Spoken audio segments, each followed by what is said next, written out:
Welcome back to my channel. आज हम लोग हिस्ट्री का सेकंड चैप्टर पढ़ेंगे जो कि है Kings, farmers and towns. So let's start this chapter. मैं आपको इस चैप्टर को फिर पिछले वाले इस चैप्टर्स की तरह PDF से ही समझाऊंगी। सो आप लोग इन तक ज़रूर देखिएगा, ये बहुत ही इंटरेस्टिंग चैप्टर है। So let's start. इस चैप्टर का टाइमलाइन जो है ना वो अप्रॉक्स 600 BC से 600 CE तक है। अप्रॉक्स इनफैक्ट आने वाली आगे के चैप्टर्स भी सिमिलर टाइमलाइन की होंगी। तो इस चैप्टर का timeline approx 600 BC to 600 CE है। ये जो है हम लोग इस चैप्टर में ये पढ़ेंगे कि हड़प्पन सिविलाइजेशन के ख़त्म होने के बाद 1500 साल के लंबे समय के बाद एक धीरे धीरे कुछ नया सा उत्पन्न होना शुरू हुआ। तो नया सा मतलब न्यू कुछ सिविलाइजेशंस लग रही थी ऐसा कि शुरू हुई थी उस समय 600 से 600 CE तक ऐसा लग रहा था, क्योंकि कुछ चेंजेस देखे गए थे। चेंजेस मतलब जैसे हड़प्पन में था, हड़प्पन डिक्लाइन हुआ, उसके बाद कुछ चेंजेस देखे गए जिससे लगने लगा कि ये एक नए सिविलाइजेशन का उत्पत्ति हो रहा है। वो चेंजेस क्या थे? तो जैसे कि मैंने यहाँ पे चेंजेस लिखे हैं। फर्स्ट चेंज था after the decline of Indus civilization many significant changes took place in the Indian subcontinent. जैसे कि बोले हम कि इंडियन सब कॉन्टिनेंट में बहुत ज़्यादा चेंजेस होने लगी सिविलाइजेशन के ख़त्म होने के बाद, और उस चेंजेस से ही पता लगने लगा कि कुछ नया तो हो रहा है, कुछ नया तो हो ही रहा है, जरूर कुछ नए सिविलाइजेशन की उत्पत्ति हो रही है। फर्स्ट चेंज था Rigveda was compose during this period. Rigveda जो है इस समय ही कंपोज होना शुरू हुआ था। ऋग्वेद जो हम लोग का ओल्डेस्ट वेद है वो इसी समय कंपोज होना शुरू हुआ था। Second is new mode of disposal of dead including the making of elaborate stone structure known as megaliths. पहले जो हड़प्पन में किसी की बॉडी को अगर बरीड करना रहता था, डिस्पोज करना रहता था, तो उसको एक ग्रेव बना के डिस्पोज कर दिया जाता था। लेकिन अब डिस्पोजल जो डेड की डिस्पोजल के नए नए तरीके आने लगे। हम लोग डेड को डिस्पोज करने के लिए बहुत बड़ा स्ट्रक्चर बनाते थे, मेगालिथिस एक स्टोन की स्ट्रक्चर बनाते थे डेड के ग्रेव के ऊपर। तो ये जो है ये भी एक नया तरीका हम लोग को लगा कि यार ये तो हड़प्पन में होता नहीं था, तो ये अब हो रहा है, मतलब तो कुछ नए सिविलाइजेशन की स्थापना तो जरूर होगी, कुछ नया तो होगा ही होगा। अब ये धीरे धीरे ये चेंजेस, जैसे पहला ऋग्वेद और दूसरा disposal of new modes of disposal of dead आने लगी। तीसरी क्या थी? तीसरी की there is also evidence of pastoral population in the Deccan and further south की तरफ हम लोग जाए और डेक्कन की तरफ जाएं तो पास्टोरल पॉपुलेशन भी हम लोग को देखने को मिली। पास्टोरल पॉपुलेशन भी थी जो कि पहले नहीं हुआ करती थी, लेकिन अब जो है एग्जिस्ट करना शुरू की थी। फोर्थ जो कि सबसे इंपॉर्टेंट है, emergence of early state empires and kingdoms. Early states, janapadas, empires, kingdom जैसे चीज़ों का इमर्जेंस होने लगा, उत्पत्ति होने लगी, अराइज होने लगी ये। और मेनली हम लोग इस चैप्टर में महाजनपद के बारे में, मगध मौर्यन एम्पायर और के बारे में हम लोग पढ़ेंगे। तो ये एमरजेंस ऑफ अर्ली स्टेट, जनपद, महाजनपद, एम्पायर और किंगडम्स तो मेन है। नाउ फिफ्थ, एग्रीकल्चर सेटलमेंट होने लगा। नॉर्थ इंडिया, डेक्कन प्लेट्यू में हम लोग को एग्रीकल्चर सेटलमेंट दिखने लगा। Agriculture, well settled agriculture, iron का यूज़, आयरन प्लग का यूज़, वो सब हम लोग आगे पढ़ेंगे। तो ये मेनली आप अगर लिखें तो 5 चेंजेस आपको बहुत सही आप लिख सकते हैं। पहला तो ऋग्वेद का कंपोज, सेकेंड मेगालिथिस से स्ट्रक्चर बनाया जाता था ग्रेव के ऊपर, third one is pastoral population का एविडेंस मिलने लगा, fourth one is early state, mahajanapada, janapada, empire और किंगडम जैसे चीज़ इमर्ज होने लगी, fifth one is agriculture settlement emerge होने लगा नॉर्थ इंडिया और डेक्कन प्लेट्यू में, सब कॉन्टिनेंट के। अब इस चेंजेस को देख के लोग कहने लगे कि हड़प्पन के बाद अब कोई नया सिविलाइजेशन का उदय हो रहा है, कोई नया सिविलाइजेशन उदय हो रहा है। वो सिविलाइजेशन क्या था? लेट्स स्टार्ट, हम लोग देखते हैं। चलिए आगे का टॉपिक क्या है? Prinsep and Piyadasi. Prinsep and Piyadasi topic कुछ है, बहुत इंटरेस्टिंग है। जेम्स प्रिंसिप का मतलब है, जेम्स प्रिंसिप और पियादसी एक वर्ड है जो कि अशोका के लिए यूज हुआ है। James Prinsep a mint of East India Company. James Prinsep थे वो ईस्ट इंडिया कंपनी के एक मिंट ऑफिसर थे जिन्होंने ब्राह्मी और खरोस्ती डेसिफर किया था 1830s में। 1830s में जेम्स प्रिंसिप एक मिंट ऑफिसर थे ईस्ट इंडिया कंपनी के, उन्होंने ब्राह्मी और खरोस्ती डेसिफर किया था। तो ये प्रिंसिप का ये होगा। Piyadasi, Piyadasi pleasant to behold, इसका मतलब होता है, मतलब किसी को देखकर हम लोग को खुशी मिले, वो मतलब उसका मतलब pleasant to behold means Piyadasi होता है। ठीक। और ये किसके लिए यूज़ किया जाता था? ये अशोका के लिए यूज़ किया गया है।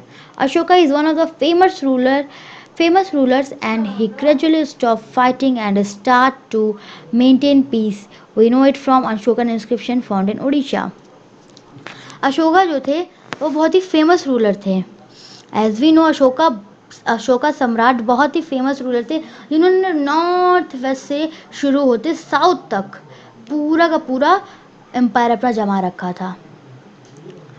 और वो बहुत ही फेमस रूलर थे और उन्होंने ग्रेजुअली अचानक वो लड़ना, कलिंग वार के बाद 261 BC में कलिंग वार हुआ था, ये नोट कर सकते हैं आप लोग। उसके बाद इन्होंने फाइटिंग करना, लड़ाई करना, वॉर करना बंद कर दिया था और वो मेंटेन करने लगे थे पीस। तो ये हम लोग को इनके अशोकन इंस्क्रिप्शन से पता चलता है जो कि उड़ीसा में मिली थी। कहाँ पे? उड़ीसा में। ठीक है, तो ये second topic Prinsep and Piyadasi, I hope आप लोग को अच्छे समझ में आई होगी। ये इस टॉपिक के अंदर की यही जो है मेन टॉपिक्स हैं, आप लोग इसको नोट डाउन कर लीजिए।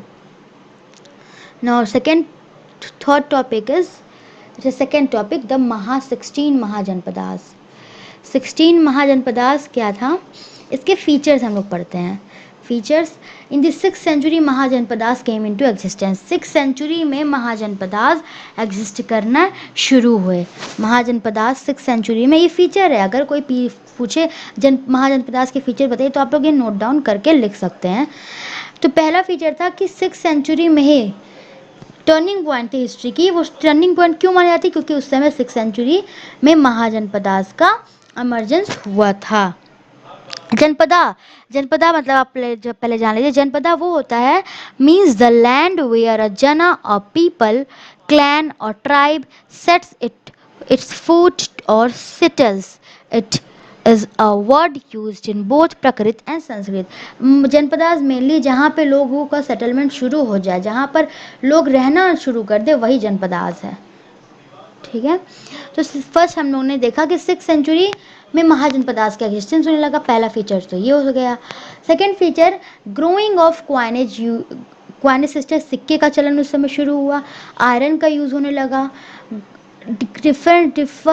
डाइवर्स सिस्टम और न्यू रिलीजन जो है उस समय बुद्धिज्म और जैनिज्म जैसे रिलीजन आने लगे।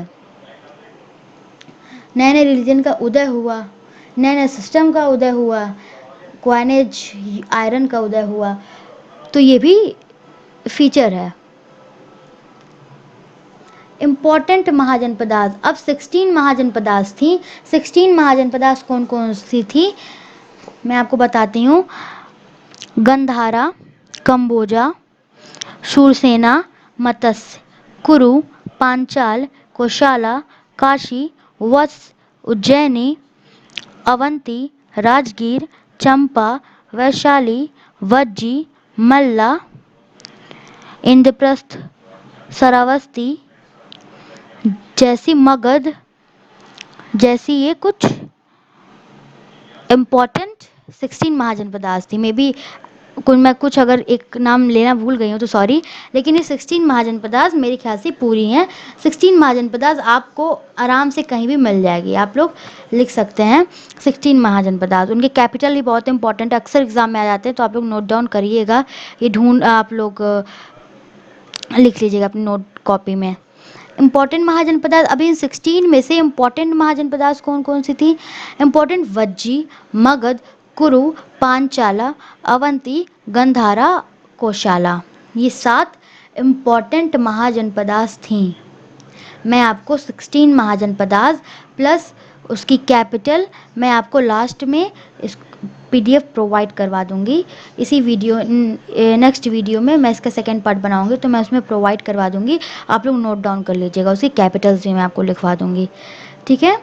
तो मैंने इसमें इसलिए इंक्लूड नहीं किया क्योंकि वीडियो बहुत लंबी हो जाती है, इसलिए मैंने इंक्लूड नहीं किया, लेकिन मैं PDF आपको लास्ट वीडियो में प्रोवाइड करा दूंगी सेकेंड पार्ट।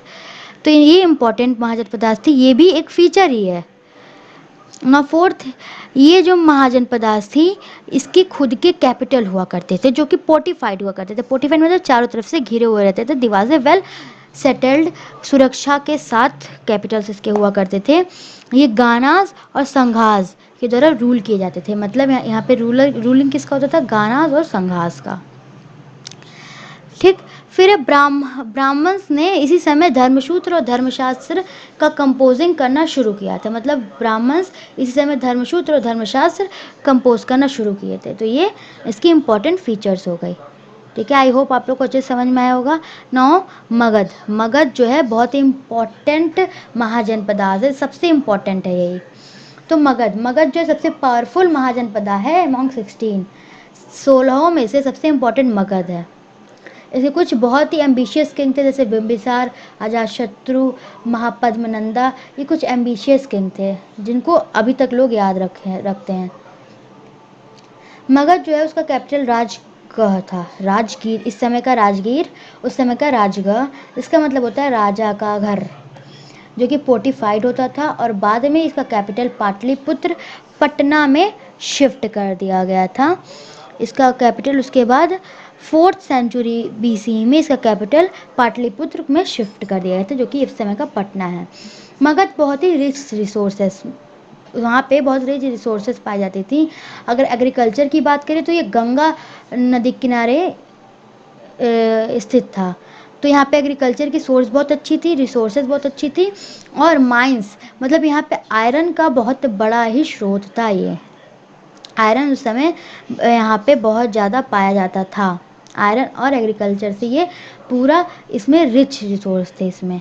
तो आप ये भी लिख सकते हैं, ये भी मगध के फीचर्स हैं, मगध के बारे में मैंने यहाँ पे बात की है। आई होप आपको समझ में आया हो। एंड अर्ली एम्पायर, अब हम लोग अर्ली एम्पायर में की बारे में बात करते हैं। Early empire development of Magadha resulted in the emergence of Mauryan empire founded by Chandragupta Maurya in 321 BC। Early empire का मतलब मौर्यन एम्पायर। मौर्य एम्पायर जैसे मगध जो है डेवलपमेंट होना शुरू हुआ तो उससे क्या हुआ, मौर्य एम्पायर का उदय हुआ, जो कि चंद्रगुप्त मौर्य के द्वारा 321 BCE में फाउंड किया गया था। 321 BCE में फाउंड किया गया था। बहुत ही एम्बिशियस रूलर थे चंद्रगुप्त मौर्य, उनके द्वारा ही मौर्य एम्पायर फाउंड किया गया था। स्कल्पचर के बिसाइड, अगर स्कल्पचर के बावजूद हम लोग उसके स्कल्पचर को छोड़ कर देखें तो हिस्टोरियंस ने बहुत ढेर सारी सोर्सेज का मदद से इस एम्पायर के बारे में पता लगाया है। स्कल्पचर्स को अगर हम लोग किनारे रखें तो हिस्टोरियंस ने और क्या क्या यूज़ किया है उस समय। मेगास्थनीज बहुत इंपॉर्टेंट, वैसे मैंने MCQs में तो अक्सर देखे हैं, ये आ जाता है कि मेगास्थनीज किस रूलर के या किस एम्पायर के समय में आए थे, तो आप लोग लिख सकते हैं मेगास्थनीज मौर्यन एम्पायर के समय में आए थे। तो हिस्टोरियंस ने वैरायटी ऑफ सोर्सेज का यूज़ किया था बिसाइड स्कल्पचर। वो थी मेगास्थनीज के द्वारा लिखी गई बुक, एक टेक्स्ट थी जिसका नाम था इंडिका इन्होंने लिखी थी, उसके मदद से इन्होंने पता लगाया। कौटिल्य जो कि चाणक्य भी हैं नाम से जाना जाता है, वो अर्थशास्त्र लिखे थे, उससे इन्होंने पता लगाया है।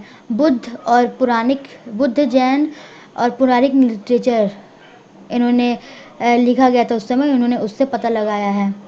अशोका की कुछ इंस्क्रिप्शन भी थी जिनसे अशोका इंस्क्रिप्शन ही गढ़ बनवाते थे, तो उस इंस्क्रिप्शन से भी उन्होंने पता लगाया है कि मौर्य एम्पायर में क्या क्या होता था, क्या क्या नहीं होता था। तो स्कल्पचर के बजाय आप लोग लिख सकते हैं इंस्क्रिप्शन अशोका की, मेगास्थनीज की टेक्स्ट, कौटिल्य की अर्थशास्त्र बुक, बुद्धिस्ट जैन टेक्स्ट, पुराणिक लिटरेचर, ऐसी चीज़ें स्कल्पचर के बावजूद यहाँ पे यूज़ करके पता लगाया गया मौर्यन एम्पायर के बारे में। जो वास्ट एम्पायर था वो कंट्रोल नहीं होता था एक यूनिफॉर्म एडमिनिस्ट्रेटिव सिस्टम के द्वारा।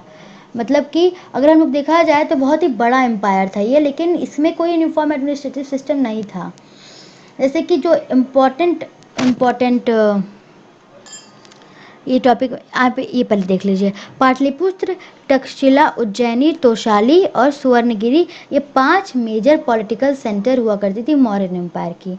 मतलब 5 पॉलिटिकल सेंटर हुआ करती थी मौर्य एम्पायर की। पाटलिपुत्र, तक्षशिला, उज्जैनी, तोशाली, सुवर्णगिरी, ये 5 हुआ करती थी सेंटर्स उस समय।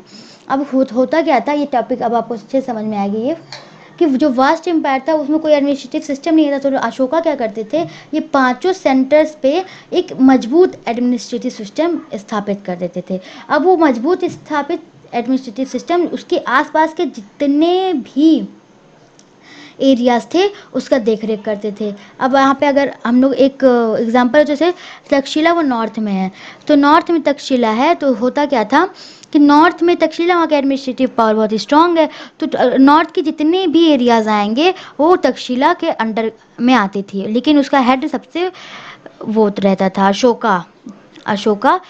लेकिन उसकी जो कह सकते हैं स्टेट गवर्नमेंट की तरह हम लोग ले लें, सेंट्रल तो है लेकिन उसके अंडर में स्टेट है।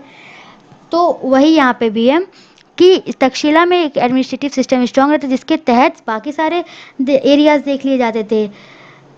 इसने ऐसा किया था अशोका ने, और उसके बाद उसका जो हेड था वो अशोका रहता था, जो कि जिससे क्या होता था कि एक ही जगह पे रह के इतने बड़े एम्पायर का अच्छे से रेगुलेशन हो पाता था।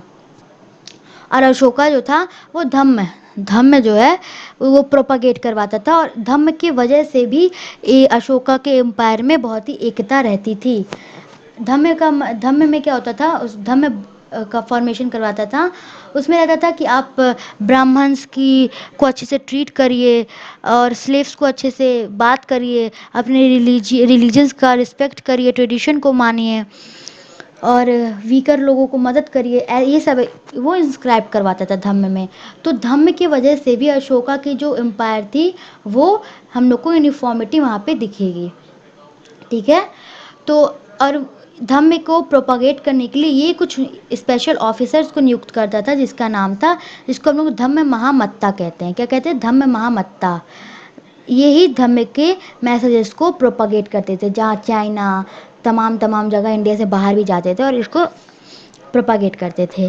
तो ये आपको आई होप अच्छे से ये टॉपिक समझ में आएंगे। तो यूनिफॉर्मिटी हम लोग को क्यों देखने को मिलती है, क्योंकि वहाँ पे इसने धम्मा प्रोपागेट करवाया था। और एडमिनिस्ट्रेटिव सिस्टम हम लोग को इस तरह है कि वो एक जगह 5 जगह पे बहुत मजबूत एडमिनिस्ट्रेटिव सिस्टम बना देता था। इससे क्या होता था, नॉर्थ के नॉर्थ में, साउथ के साउथ में, ईस्ट के ईस्ट और वेस्ट के वेस्ट और सेंटर का सेंटर। ये 5 अगर आप मैप में देखें तो 5 जगह है, 5 स्थित है, एक ईस्ट, एक वेस्ट, एक नॉर्थ, एक साउथ, एक सेंटर में।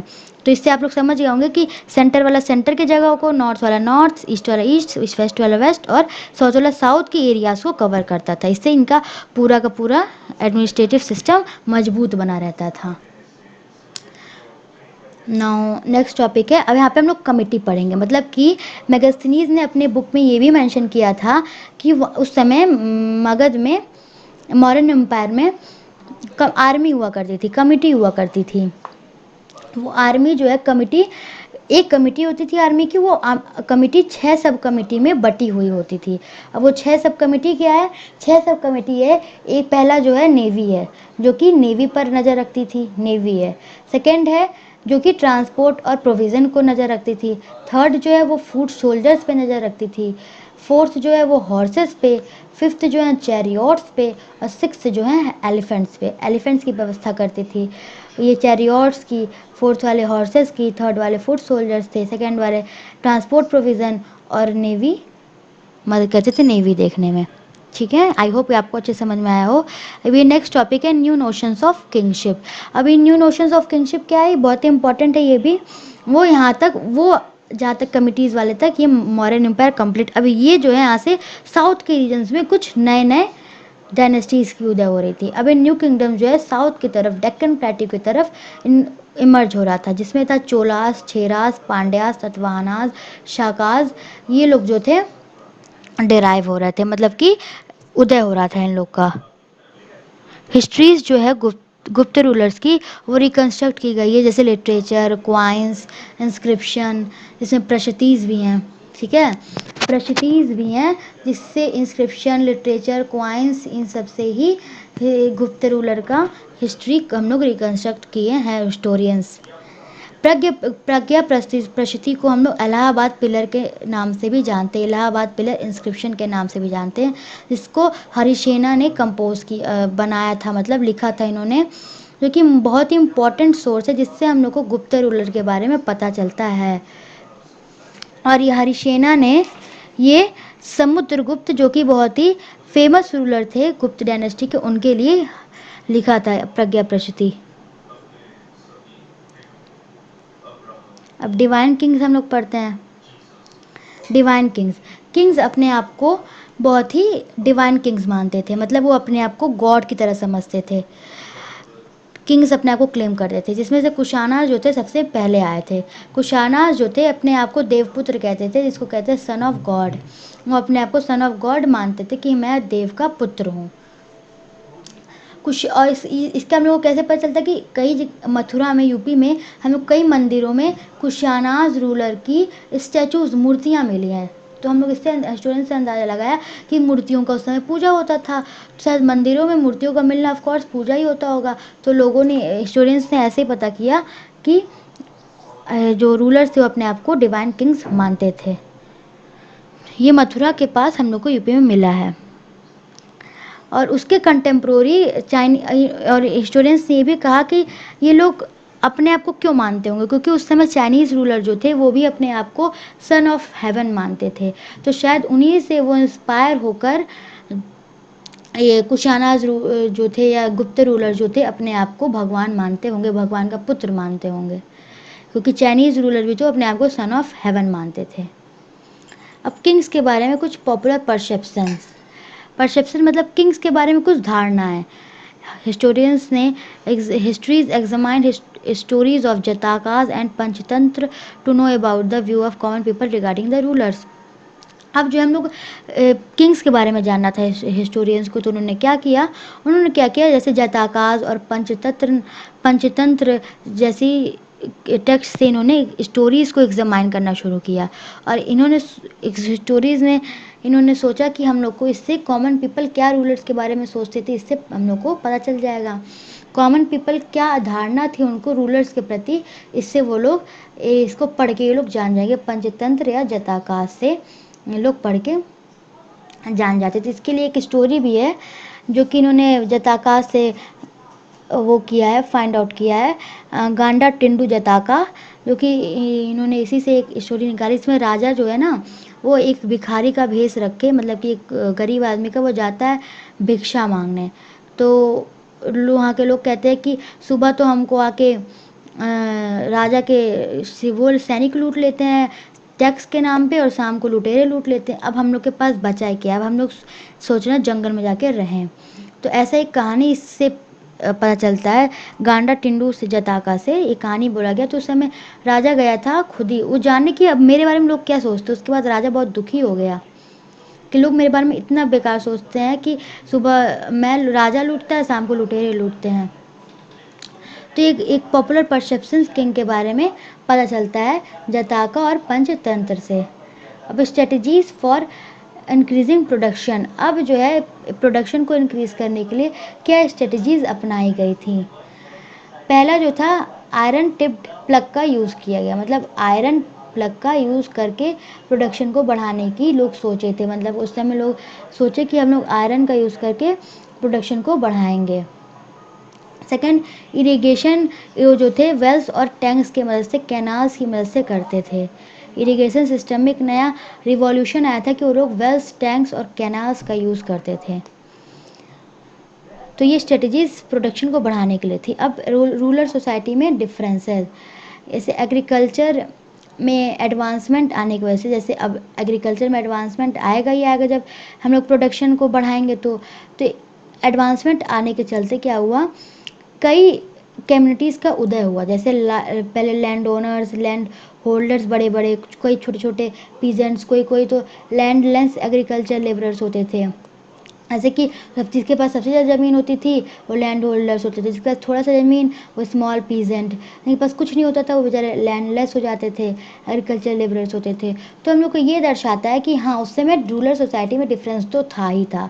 जाहिर सी बात है, अगर जैसे जैसे एग्रीकल्चर में एडवांसमेंट आती जाएगी, टेक्नोलॉजी बढ़ती जाएगी, उस तरह लोगों के पास, जिसके पास ज़्यादा ज़मीन रहेगा वो बड़ा आदमी कहलाएगा, लैंड ओनर कहलाएगा, और जिसके पास कम ज़मीन रहेगा वो लैंड स्मॉल पीजेंट, जिनके पास कुछ नहीं रहेगा वो लैंडलेस एग्रीकल्चर लेबर्स कहलाएंगे। अब इनके लिए पर्टिकुलर एक नाम दिया गया। ऐसे हम लोग को और तमिल लिटरेचर और पाली टेक्स्ट से पता चला कि कुछ कैटेगरीज थे पीपल के, जैसे गहापति। गहापति किसको कहते थे? जो कि हाउस होल्ड के मास्टर होते थे। हाउस होल्ड के मतलब जो घर का हेड होता था उसको गहापति कहते थे। वेल्लर, वेल्लर मतलब जो लार्ज लैंड ओनर्स होते थे उनको वेल्लर कहते थे। उजाहवार, जो प्लगमैन जो कि खेत कोड़ते थे उन लोगों को उस समय उजाहवार कहते थे। और आदिमई, जो स्लेव्स हुआ करते थे उस समय उनको आदिमई कहते थे। उनको आदिमई कहते थे उजाहवार प्लगमैन को, मास्टर ऑफ हाउस होल्ड गहापति को, और वेल्लर लार्ज लैंड ओनर्स को। ये हम लोग को तमिल लिटरेचर और पाली टेक्स्ट से पता चला है। किससे? तमिल लिटरेचर और पाली टेक्स्ट से हम लोग को इसके बारे में पता चला है। तो ये चैप्टर अभी तक तो फिनिश नहीं हुआ है। ये वीडियो कुछ ज़्यादा लंबी हो जाती अगर मैं और लेती तो, इस वजह से मैंने यहीं तक इसको केवल रखा है। नेक्स्ट पार्ट इसका ज़रूर देखिएगा, और आई होप मैं आपको अच्छे से एक्सप्लेन कर पाई हूँ। मैंने बहुत अच्छे से एक एक पॉइंट्स को नोट डाउन किया है, नोट्स बनाए हैं। तो आप, आई होप आप लोग एंड तक वीडियो देखिए और आपको अच्छे से समझ में आया हो। इसको अगर पूरी चैप्टर्स को आप लोग अच्छे से समझना चाहते हो, सेकंड पार्ट ज़रूर देखिएगा, तभी आपको ये चैप्टर समझ में आएगा। और जैसा कि मैंने कहा, मैं PDF आपको दे दूँगी लास्ट में पूरे चैप्टर उसके, महाजनपदार्थ और उसके कैपिटल के। तो मैं आपको नेक्स्ट वीडियो सेकंड पार्ट में उसको प्रोवाइड करवाऊँगी, तो आप लोग ज़रूर देखिएगा। Thank you very much for watching my video. Thank you.